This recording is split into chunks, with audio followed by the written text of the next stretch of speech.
Welcome into another edition of the CanesInSight podcast, brought to you by Caneswear. We're here at the FRM studios. D-Money, man, we're off to Schneid.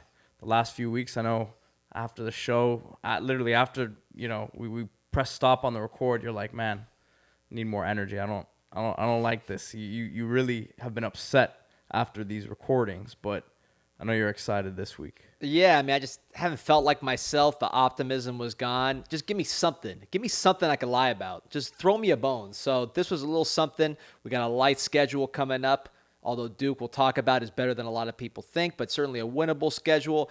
And you can see the vision of what we always see every year and never happens, but the nice finish to the year. You can see the vision for that. So that's exciting. Miami needed that win so badly. It was one of the ugliest games you'll ever see, but we'll take it with the dub.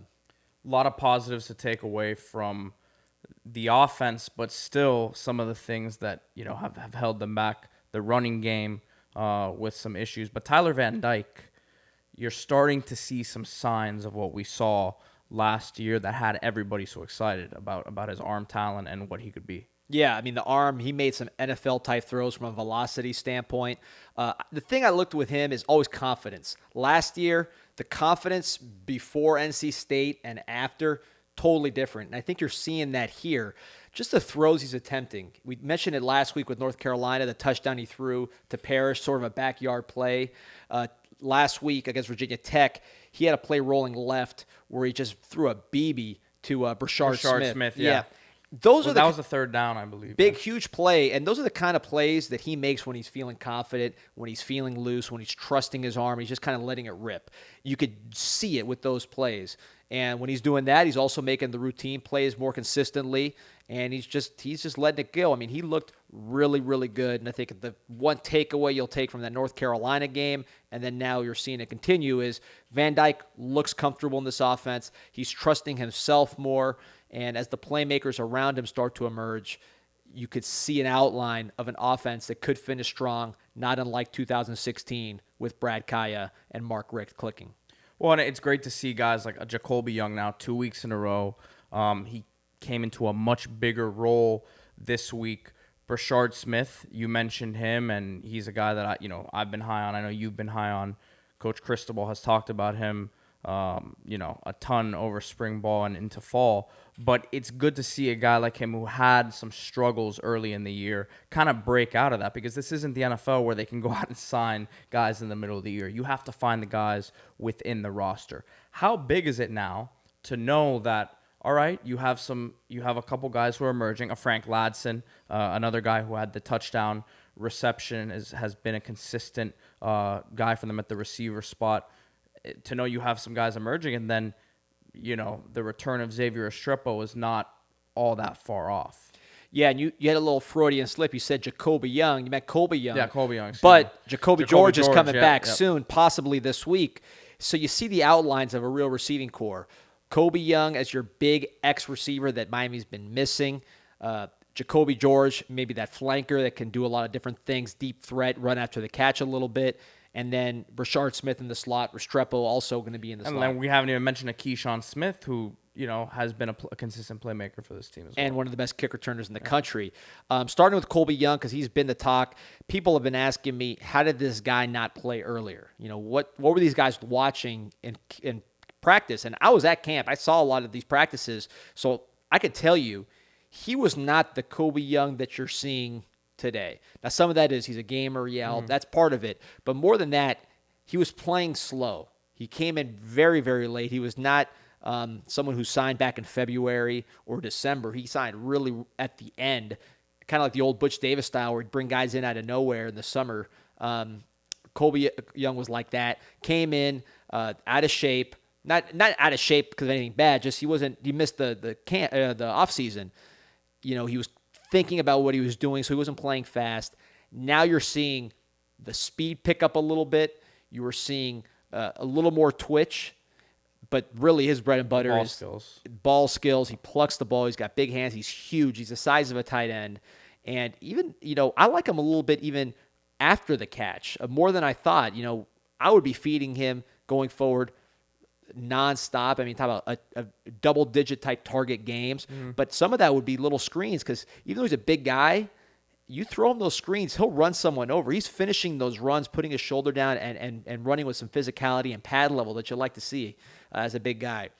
You hope that the route running and the twitch will come as he gets more comfortable. I think he has more ability in that respect, athleticism-wise, than he's shown.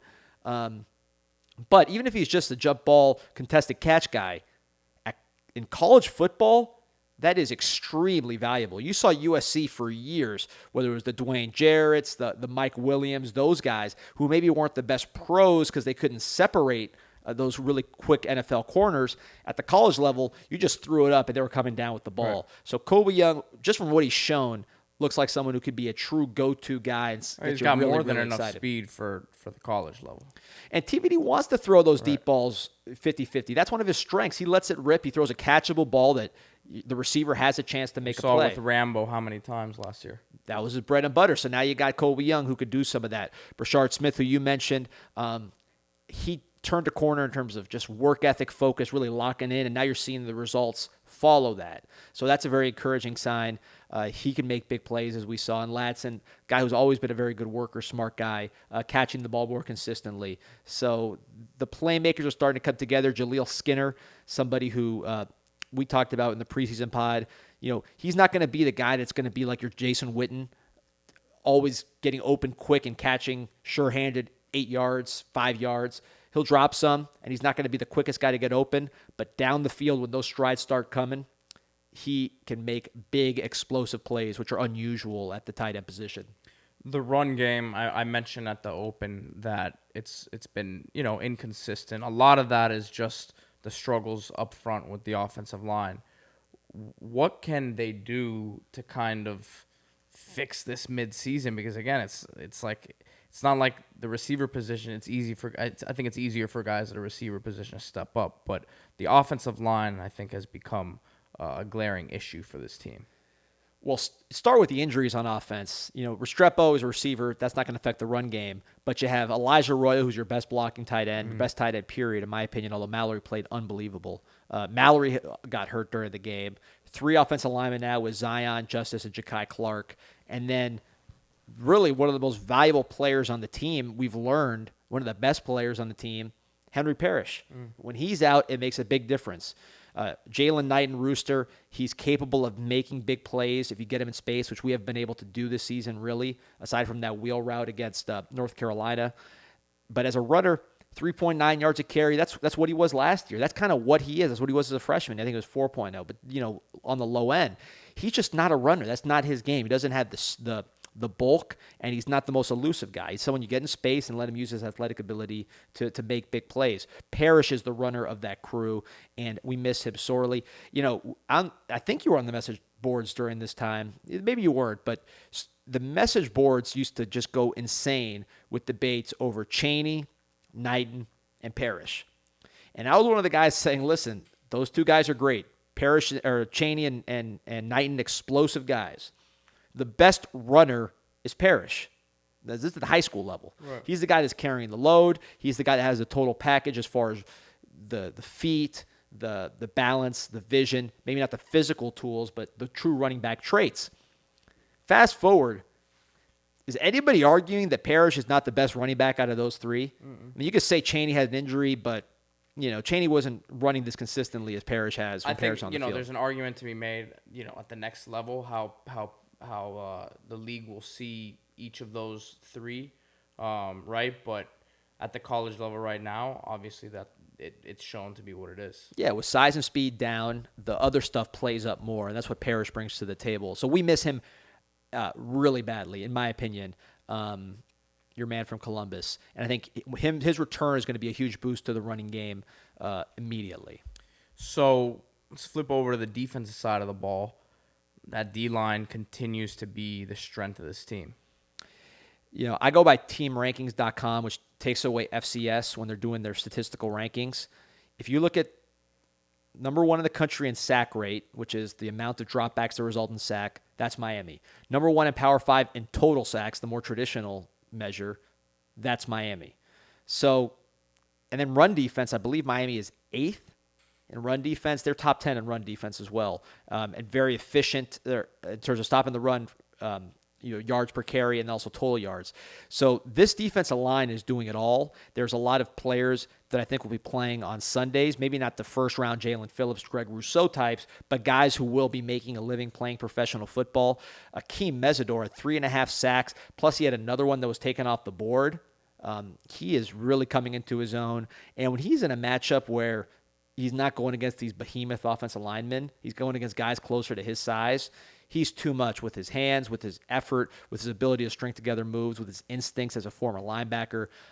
Mesidor really is one of the special players on the team and a difference maker. And I think against Duke, which we'll talk about, a team that doesn't have size and is not going to be able to overwhelm him, he can cause a lot of problems for them, just like he did on Saturday. So the pass defense, I mean, moving forward, there were some signs of, some positive signs against Virginia Tech, but you mentioned Duke. It's another team with, the ability to kind of spread you out, especially with the quarterback position with Riley Leonard. Yeah, unbelievable player. And Pete, I'll give you props. You were in the group chat. I mean, it's hard to keep track between your tweets about or your text about, the Saudi Arabian Gulf. All right, listen, I'll be out there next week here in Miami. Oh, really? At the Doral Trump. It's out there, the team championship. So there you go. Looking forward to that. Cheer on your boys. Put on the headgear. But as far as your call, you were right. This guy is a stud and basketball player, just like Drake May. Tremendously athletic. He's quick. He can get out of the pocket. He makes good decisions.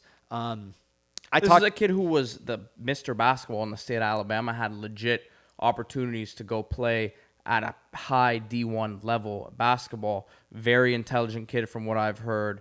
And there was, again, I've talked about how when it comes to the scouting world, the NFL level, they're really looking at the guys who they know are coming out that year. They don't pay attention to the underclassmen. But when you hear things about, listen, there's this young kid at Duke who played sparingly last year, he could be the next one up.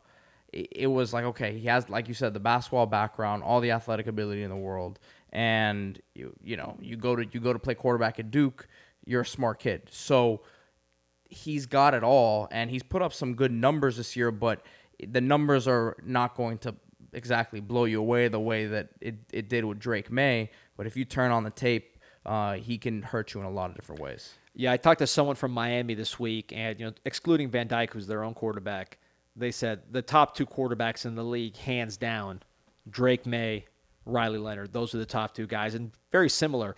Taller guys, athletic basketball players in high school. It's going to be a problem.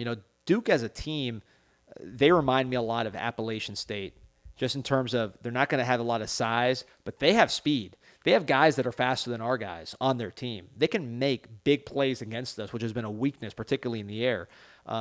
So Miami needs to be extremely disciplined this week because a couple big plays from Duke at home and the boobers start coming out and the fan base really starts to get negative because of some of the stuff they've seen on that home stadium. So hopefully Miami starts fast. Miami traditionally has played pretty well against Duke just because of the size advantage.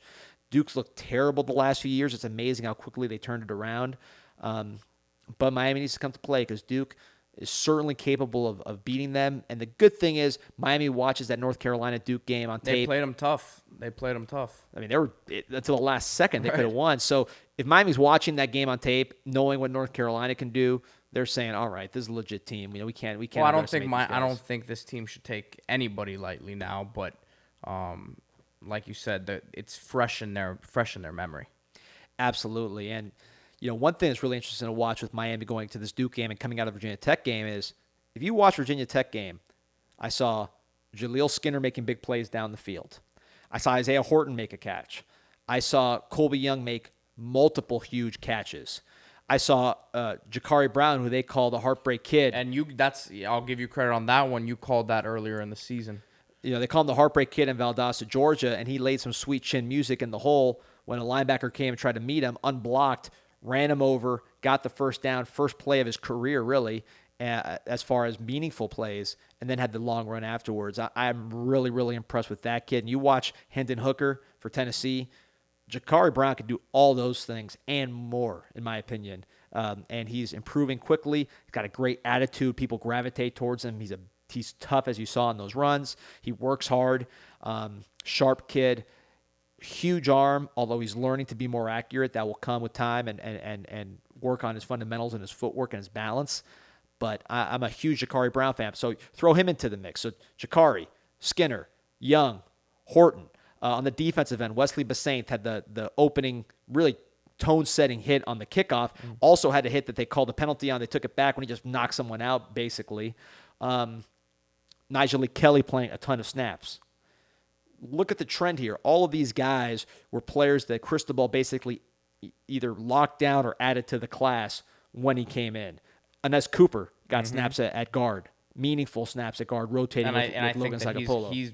There's a chance he ends up starting some games by season's end. I totally agree. So, again, that's I just described the majority of this last class. Citizen, if he wasn't hurt, he would be right there playing too. And that's a class that is going to be probably the worst of, not to down any of those guys, but just what we expect to see from Mario moving forward and his staff, right?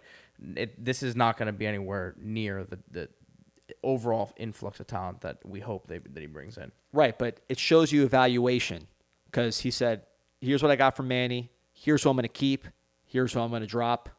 And the guys that he kept and the guys that he added certainly look like keepers. So that's a good sign for his evaluation ability. It's certainly a good sign for this program moving forward as they head into Duke. So on top of just Riley Leonard, there's a couple other guys on the Duke team that I think we should note. Jordan Waters, the running back number 7. He's a guy that you pointed out, but he's Darius Leonard's cousin, so he's got some good bloodlines there. Shaquille Leonard, right? Yeah, that's your own guy. Yeah, Come on. We have his Pro Bowl jersey actually right over there. I don't know, you guys can't see it in the screen, but he's a guy who's got some size and some speed. Yeah, you saw him against North Carolina a couple times, reverse field and outrun guys at his size. To me, he looked like an NFL-type back. So, again, that's where the Appalachia State comparisons come in for me because they have speed. And on some of these zone runs, if you don't play with discipline, they'll house it on you. I don't care how fast your secondary is and how many 4 stars or 5 stars you got back there. So Miami just needs to be disciplined. They have a size advantage. Even with all the injuries, they still have a depth advantage. Do not allow the big plays this week. Do not give them freebies because this is not a Duke team that will, turn a huge mistake into a 30-yard gain. They'll turn it into a 70-yard game-killing type of play, which we have trauma still from Middle Tennessee State. Duke is a hell of a lot better and more explosive than Middle Tennessee State. And Middle Tennessee State's quarterback played great. This quarterback is a whole different league. So later on in the show, we had Steve Kim on K9 Kane. Great interview with him. Great just catching up with him and getting some perspective on where Miami is right now with Mario Cristobal. And not to give too many spoilers on, what we talked about with him. But one of the things we did talk about is the rest of the season, right? And looking forward, it was a bad Virginia Tech team. So we can't react too much on each side, right? But in your opinion, what's the outlook now that you see some progress, right? And you know what's ahead of Miami on the schedule, understanding that Clemson is going to be the game that they're going to have a tough time winning on the road, but there's some winnable games on the schedule. Miami should be favored. They're favored by 9 against Duke, which is a shocking number. But I understand because Miami's played well against Duke with that size advantage, and they're at home. And Van Dyke. Sometimes when you have these big physical quarterbacks and they're going against a smaller team, they can cause a lot of problems because they're seeing everything clearly. They're not really worried about getting, these big hits. They can kind of shrug off some plays. Anthony Richardson, who's a whole different type of player, but, Utah was probably one of the better teams he played, but it was a good matchup for him because his physicality stood out. Just he was bigger than most of those guys. SEC, and I said this in the group chat as well, once you go to the SEC and the faster guys come into play and the bigger guys come into play, he might come down to earth, which is what happened. I think this is a good matchup for TVD. He's going to be bigger than all these guys. He's going to be the same size as some of these defensive linemen, and he's feeling so confident. You might see some of that backyard stuff, and I expect his momentum to continue. It's a very good matchup for him in particular, and as he goes, the team tends to go. So really, this could be a springboard type of game to go into Virginia, which is not a very good team, but obviously can beat us. And then Florida State, you win 3 in a row. I don't want to get ahead of ourselves, but get 3 in a row heading to Florida State. Now some of that excitement creeps back in. That's when the recruiting momentum picks back up and things of that nature. And the fan momentum. I mean, you're around Canes fans. You're in group chats. The energy is not where it needs to be. This was a good start with the win. Duke would be another good step. I think Canes fans they need to see it 3-4 weeks in a row before they jump back on the wagon, so to speak. I don't blame them. So let's get out there on Saturday. Come to the stadium, fill it up. There will be some recruits there. I'm not going to do a full-blown bank segment, but I can tell you there's some committed players who are not getting talked about that are probably going to be in attendance. Let's show up, make some noise, energize his team, hopefully get a good performance, and flip some of those dudes. So we will have Steve Kim on, K9 Kane, again, coming up after this, as well as the Q&A to wrap it up. So we'll be back after this. The more things change, the more things stay the same. Canes wear still the number one spot for all your Canes needs, your South Florida sports teams needs. They got it all. They got the new Miami Knights jerseys coming in, all kinds of new gear coming in, the new Adidas Ultra Boost, everything you need to get ready for the season. You've been working hard. Christmas is still a long way away. You got some money saved up. Blow it now. Buy some stuff. Get ready for the season. Look right. Everybody else is investing. Invest in yourself. Invest in your wardrobe. Look, no more of these old, ugly shirts from the 2014, 2016 when we lost a lot. New era, new gear, same old Canes wear. The best in the business for South Florida sports. All right, we are here with a very special guest. If you've been on these message boards for years like I have, 96, 97, this guy has been around, K9 Kane. He has since moved on to stardom on TV and the printed word. You can catch him these days on Fearless with Jason Whitlock, The 3 Knockdown Rule with Mario Lopez, and he is on snac.com, run by the infamous Victor Conte. This guy runs in all kinds of circles, but first and foremost, he is a Hurricanes superfan and a wealth of knowledge. He is the Korean Howard Cosell, the one and only Steve K9 Kim. How you doing, my man? Oh my God, what an intro. Like wow, I'm blushing. I really am. Thank you. Good to join you guys. So how are we feeling here? We're about halfway through the year. You've seen all these debacles over the past couple decades, and you've seen the glory days, and you've seen the debacles before those. So what do you see from this team right now halfway through? Look, I'm just like you guys, and I watch you guys weekly. You guys are like peaches and herb reunited, and it feels so good. I never thought you guys would get back together. This is very much unlike Simon and Garfunkel, but I'm glad you're back. But the mood that you guys had, which was depressing after the MTSU game, I think it was mirrored by every fan. I watched that game at home, and it was really strange because the ACC network couldn't use certain cameras with the lightning that was there that day. So it was like watching the All-22, but with vertigo. It was a really bad broadcast, guys. But I was in awe. I mean, my mouth was just kind of wide open, and I had this frozen look over my face, drool running through my chin, because it was surreal to watch it. The loss really hit home, and it got me thinking, this may be worse than the Florida A&M loss of 1979, because there's a different expectation of the program and with Mario coming in. But I've had a chance to reflect the last couple of weeks. I went to the UNC game. Sorry I missed you guys. I thought we played hard. Finally got a win last week. We have a chance to win some games before November 19th against Clemson. I'm not drawing a conclusion either way. I think big picture, Mario Cristobal, he understood probably better than we did in terms of what this rebuild was really going to be, and realistically how fast he could turn this around. And I lived through the whole Butch Davis era from 95 to 2000. Look, let's win some games. We could put together a winning streak, got to create some positive momentum. Hopefully we get healthy here. We've been having this injury bug, which is, I think, almost unprecedented. It's really thinned out the depth of this team. But look, take away the MTSU game. I don't have any different feeling towards Mario or the big picture vision, but I do feel this way, guys. moving forward, the goal for Mario Cristobal is not just to find better football players. He better find guys that want to play the game of football and have a passion for it. It was really shown during the MTSU debacle that we have a lot of guys that don't want to play the game of football. And it's not a character assassination of any of these young men. Mario runs a very tough camp. Danny, you've talked about it, how it's much tougher, something that I think this program has needed. So to me, we're halfway through the journey. There's still a lot of football to go. And like you guys, I look forward to this the whole year. I have not packed in anything. I want to see how this plays out. So, I have the same feeling towards Mario Cristobal and his vision that I did 10 months ago when he got hired. And my thing is, let's go on to Duke. Let's win that game and create a winning streak. Yeah, what you said about players who love football, it sounds like a cliche, but I've heard that exact phrasing from people inside. That is a real concern.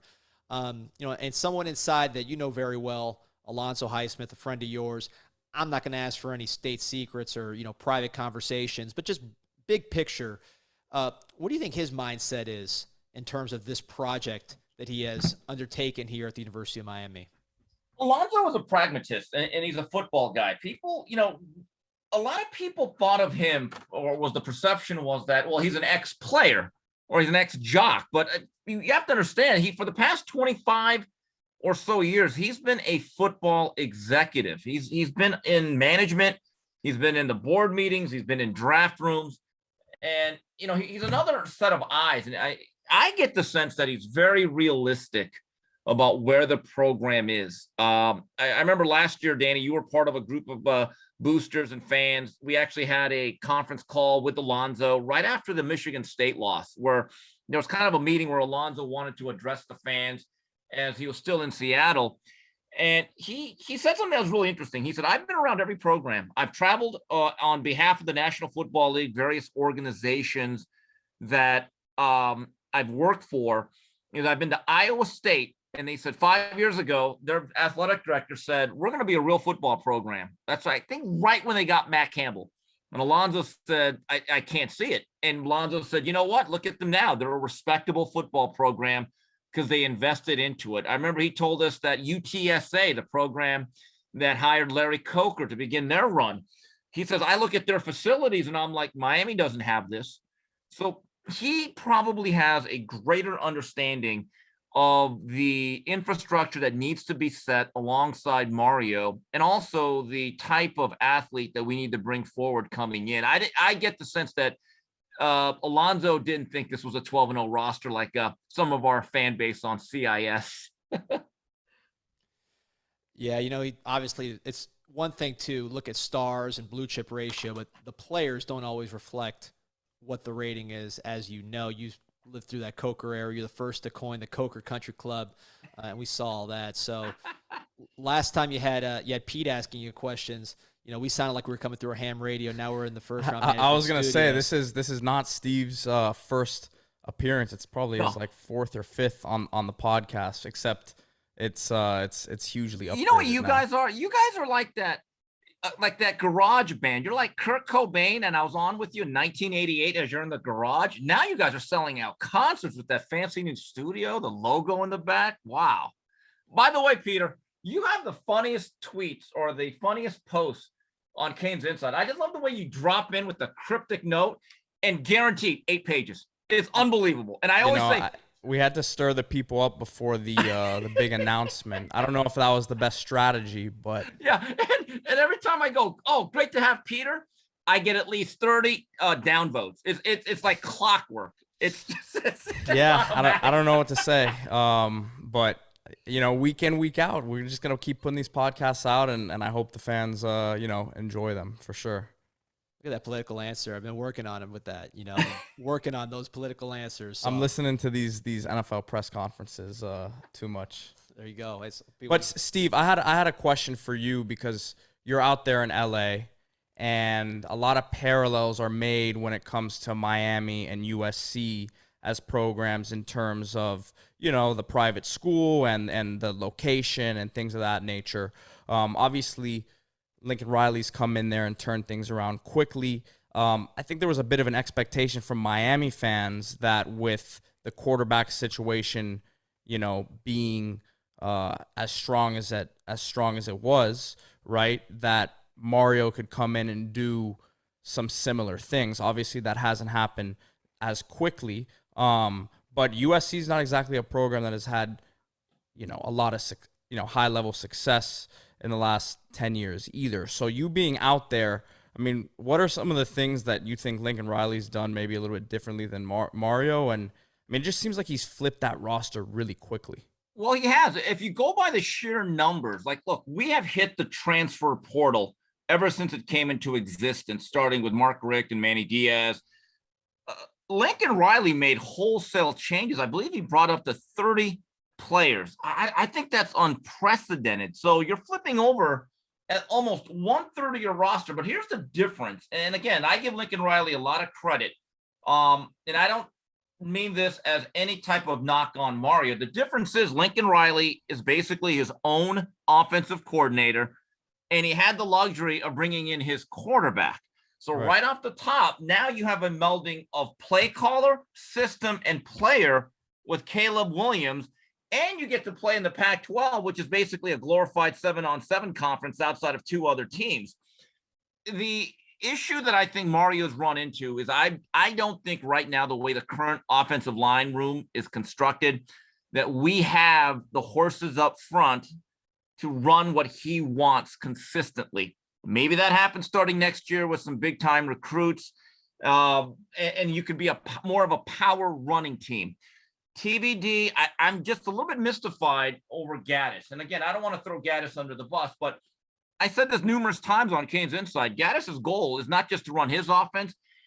His job is to tailor that offense towards TBD and make it Van Dyke friendly. Now, it took about 5 games for that to happen, but you see what's happening. It's still a very one-dimensional offense that's really good inside between the 220s, but it can't get over the goal line. There's an inefficiency towards that offense, and it's really become one-dimensional since that A&M game. But, Lincoln Riley went all the way in on the transfer portal. And when you get a quarterback that's in the Heisman race on the West Coast, and then look, I think the rumor was, guys, weren't we in the hunt for Jordan Addison, who automatically would have been our number 1 receiver? Big time. We wanted him. Right. He won the Biletnikoff. But I think that, and it's something we've talked about here, I think Mario and staff probably would have been a little bit more aggressive early on in the portal, because I think there was an expectation, and it wasn't just Miami. There were other schools that had the same, belief that there would be another exodus after spring ball. And I think USC was probably a little bit more aggressive earlier. Yeah, and you know what the difference is, though? And look, I live in LA. Last year, USC, that's the worst USC team I've seen since 1991, when they actually, I think, went 3-8 and got Larry Smith fired. That year, they lost to Memphis on Labor Day Monday. I'll never forget it. But last year, they were 4-8. And so USC made that decision, unlike Miami. They made an immediate move. The day we played App State at night, they got blown out by Stanford at the Coliseum. And it looked like a Miami MTSU game at the Coliseum in terms of attendance. And the administration said right there, we got to either fish or cut bait. They let go the coach that's now at Georgia Southern. I forgot his name. Good football guy, but Clay Helton. Yes, Clay Helton. And they immediately said, we got to get a guy that's flashy, that's young, that's going to bring exciting football. And Danny, I think you've talked about this along with some other people. There are certain coaches that are scheme guys that can immediately make an impact based on their system and their style of play. I think Josh Heupel's turning out to be that guy, right? But there's other guys who are more of a culture. They build it from the ground up, and sometimes it takes a little bit more time to actually blossom. Maybe the difference is Lincoln is a scheming type of coach that's very, very up-to-date, advanced offensively, but he's never built a great defense, and that cost him this past Saturday with Utah.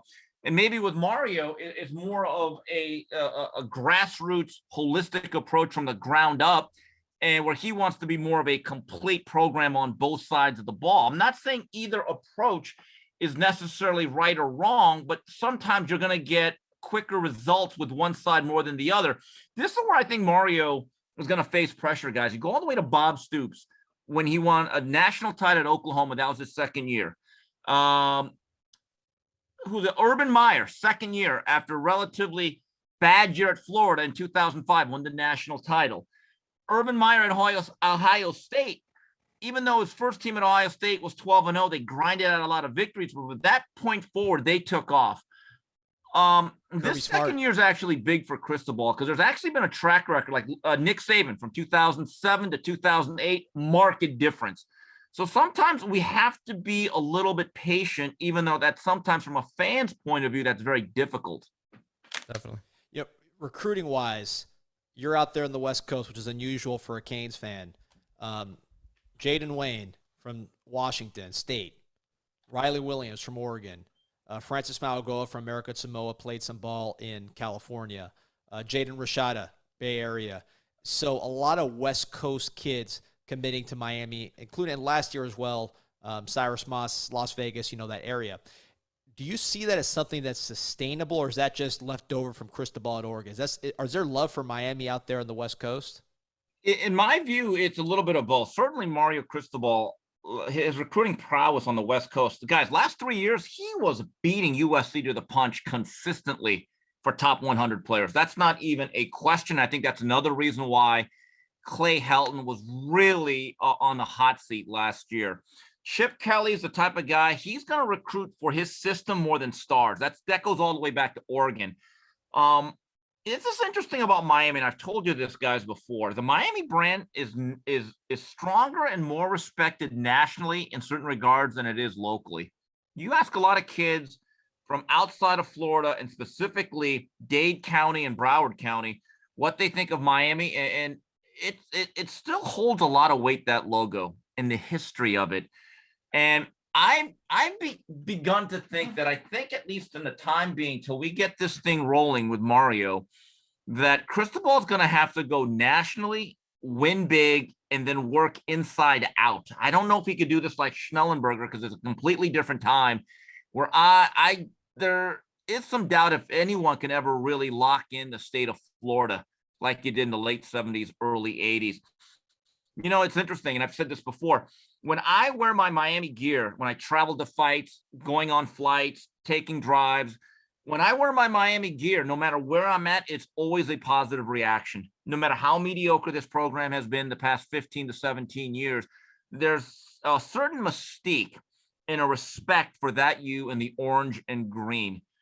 So that's going to be interesting. If you actually look at the best Miami teams throughout the history, and let's start from 1983, there are players from all over the country, from Ohio, Texas, New Jersey, even Chicago. We've had back in the late 80s, a lot of guys came from Chicago, led by Russell Maryland, Louisiana. So Miami, to me, people always talk about locking down South Florida.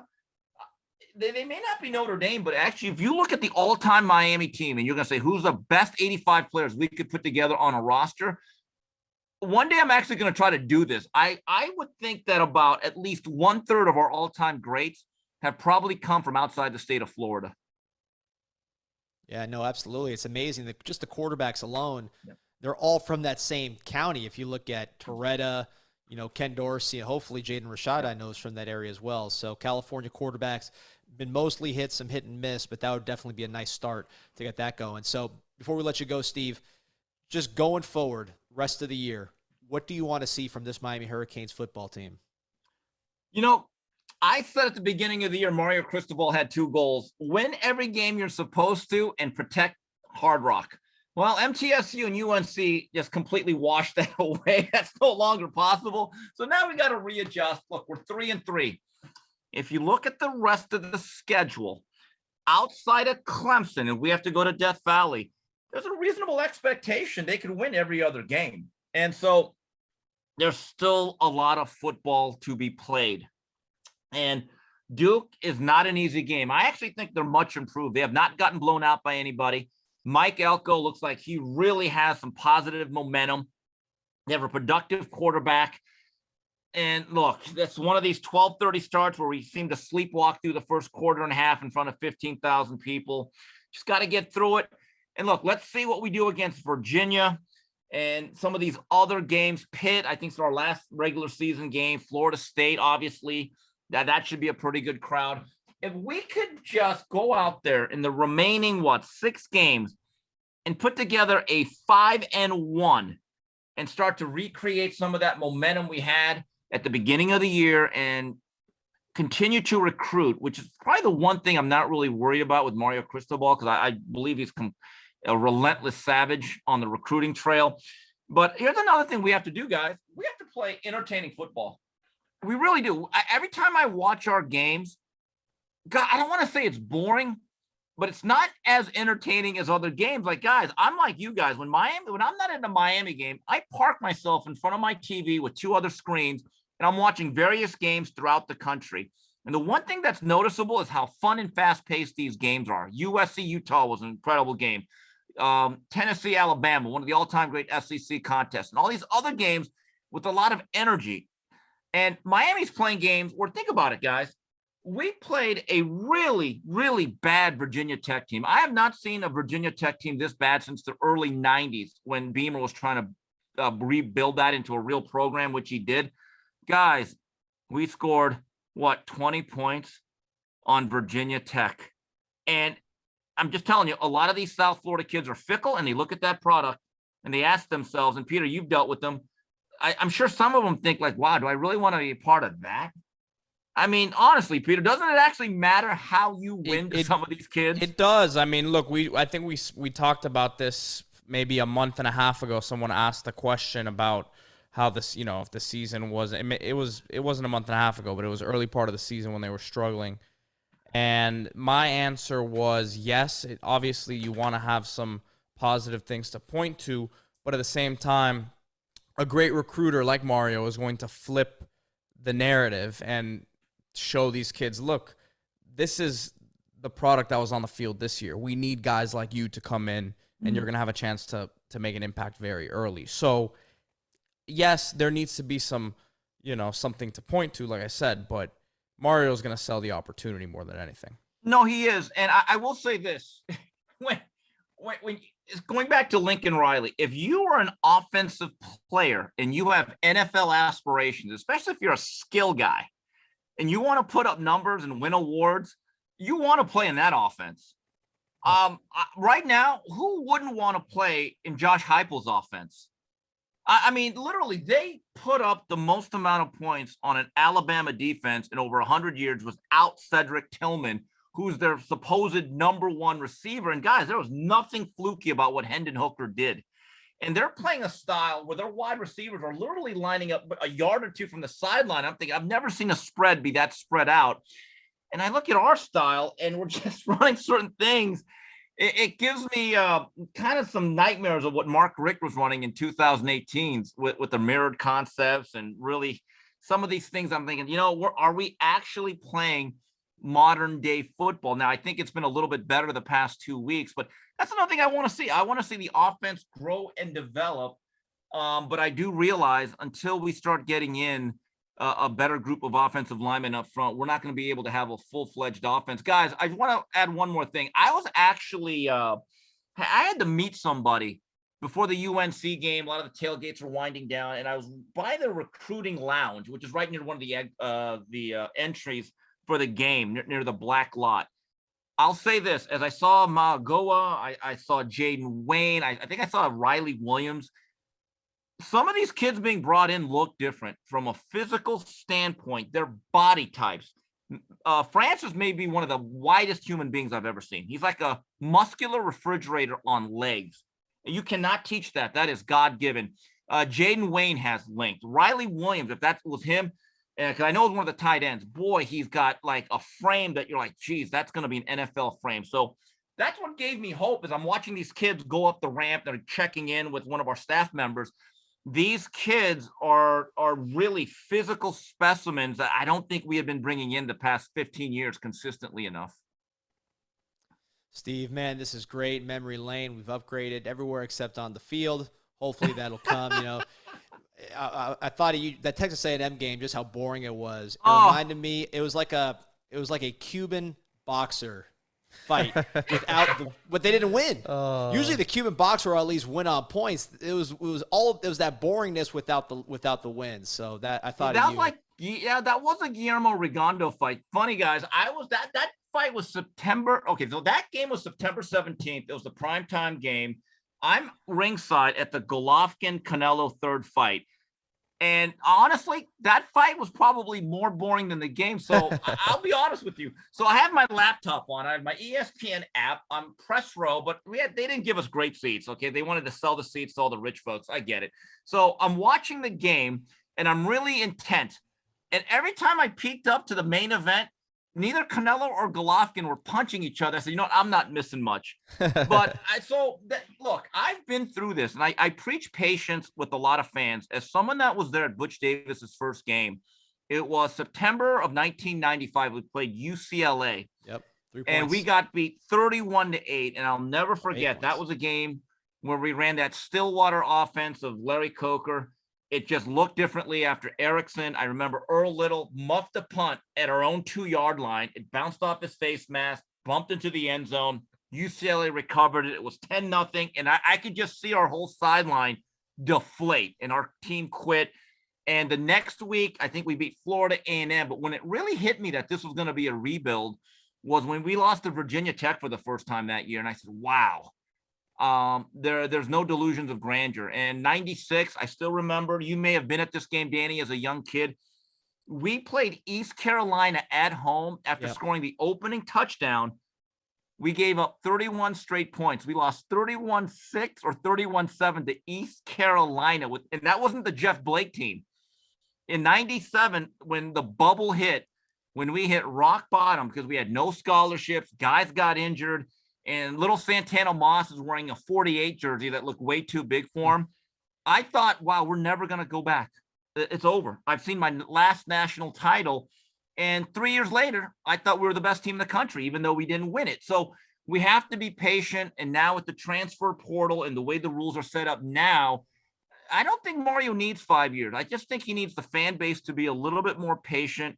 And I do think it's going to be interesting to see what happens in the offseason in terms of the construction of the roster moving forward and maybe even the staff. Yeah, I was at that East Carolina game, and I remember going up the old spiral staircase or whatever you'd call it, at the old Orange Bowl, or going down it, and people were just, they were saying they were done. They were quitting on the team and the program at that time because of that loss. And then a couple of years later, when you think you're on the precipice, you lose to East Carolina again. So I think Cristobal and Butch Davis, that's the comparison you got to make. Very, very similar in a lot of ways, good and bad. Is Cristobal the evaluator that Butch Davis is? Maybe not. He can recruit higher-end talent. And the guys that he does pick, I see Kayvon Thibodeau getting sacks, strip sacks on Sunday. I see Jevon Holland, probably the best safety in the league soon. Penei Sewell, what he does. So I see a lot of similarities there. But I think the last 3 drafts, Pete, tell me if I'm wrong. Hasn't Oregon had a Mario Cristobal player drafted in the top 10 last 3 NFL drafts? Yep, with Herbert. Just Cristobal and Saban. Those are the only 2 coaches who have done that. Yeah, so that says a lot. I mean, speaking of East Carolina, so you bring up that other game in 1999. We had lost that heartbreaking game to Penn State, the Chafee Fields game over Mike Rumpf. That game ruined the Trinidad De La Hoya fight for me later that night. I was physically ill, didn't want to watch that fight. That fight was boring, by the way.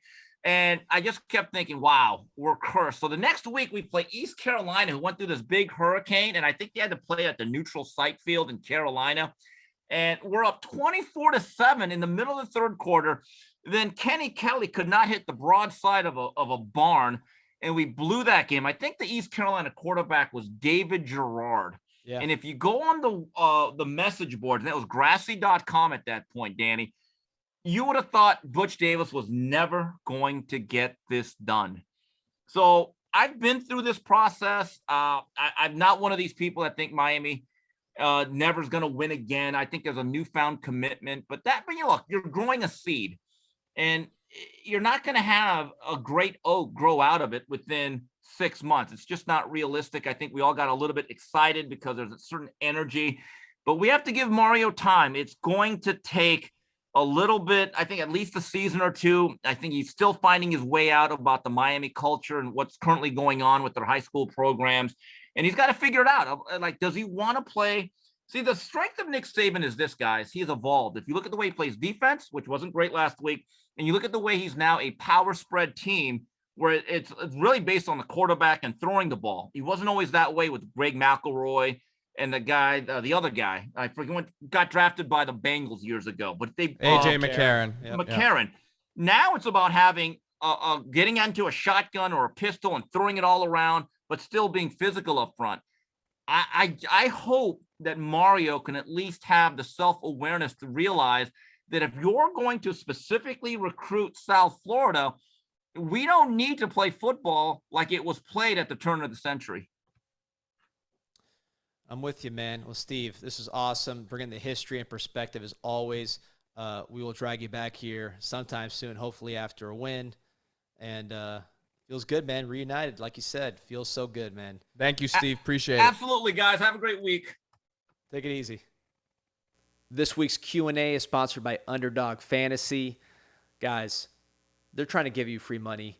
You sign up, $100, they will match your $100.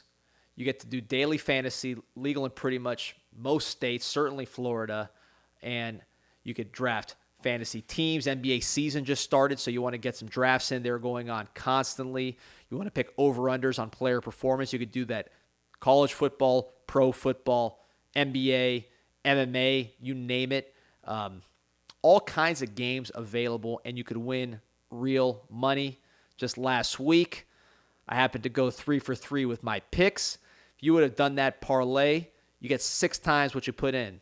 Put it that way. If you would have done the $100 that they gave you for free for signing up and just followed my picks on the CanesInSight podcast, that's $600 just for listening to this podcast. We got the link on the website, on this YouTube, on Twitter, everywhere you'll find our sign-up link. You can also use promo code CIS. Use any one of those, and you will get $100 for signing up with a $100 deposit. This week, I got 3 more winners for you. DeAndre Hopkins, I got over 69.5 receiving yards. I think he's got fresh legs. He's ready to go. Kyler Murray's going to be throwing it all over the yard. Breece Hall, 79.5 rushing and receiving yards. I just think the guy's a stud. The next great running back in the NFL. He can run, he can catch. He's hot right now. They'll keep feeding him. And then Kenneth Walker, 65.5 rushing yards. Chargers have a poor run defense. Kenneth Walker really looked good last week. Fresh legs also. So I like all 3 of those for an over. You could just pick them individually and put money down on those. You could put them together in a parlay. You can do all kinds of things. Underdog Fantasy, use promo code CIS, $100 on deposit. So, Pete, what do you got for me on the Q&A here? We'll run through these quick. So we will start with the first one from 305-407 Kane. Seriously, what is the deal with Gilbert?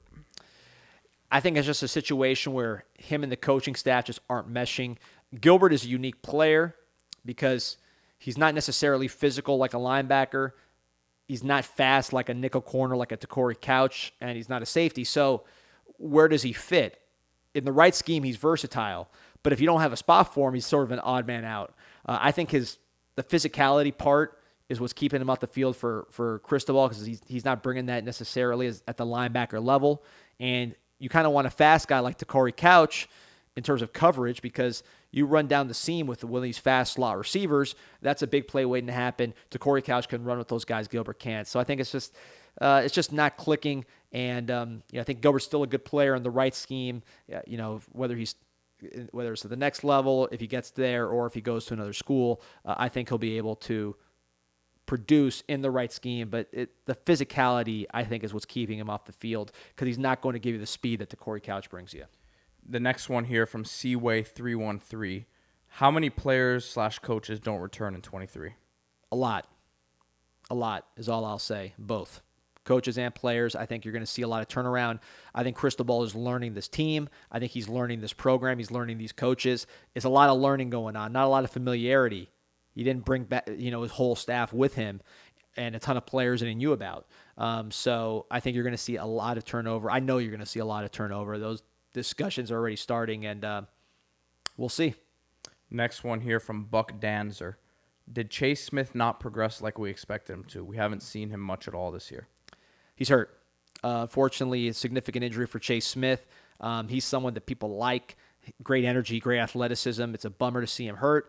Hopefully he can use the time off to get stronger, bigger, improve his knowledge of the system, because he's someone that has a lot of potential to potentially be an NFL type guy, assuming he can recover from his injury. And then the last one here for you, from Andrew Farelli, Haley or Hannah Cavender? That's not really my type. I'm more of a Gonzalez twins type guy if we're talking about that. But really, I'm getting old, so I'll say their mom. I'm getting old for talking about college girls. I'm 37, so I'll say the mom. All right, what do I got for you, Pete? All right, let's see. Who is your favorite basketball coach from the Kendall Boys and Girls Club? Oh, well, that's an easy answer. Coach Marty, man, Marty Marr. Miami, his motto was that inbounds plays don't win championships, so we didn't really have too many set plays, but got the job done. You can check out his break bread freestyles, by the way, best culinary music out there. No, I've seen it. Yeah, better than Action Bronson. I've seen it perform. So I'm a back in the day fan of Marty, so I know how he can go. So have one more here. I got another one for you here. Let's see. So let's see.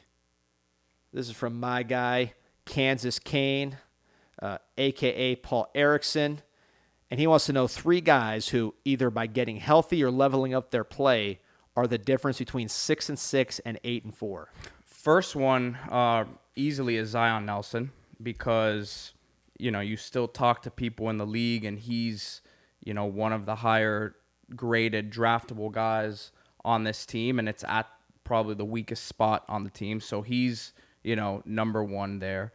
I'm going to stay away from TVD because that's an easy, obvious answer.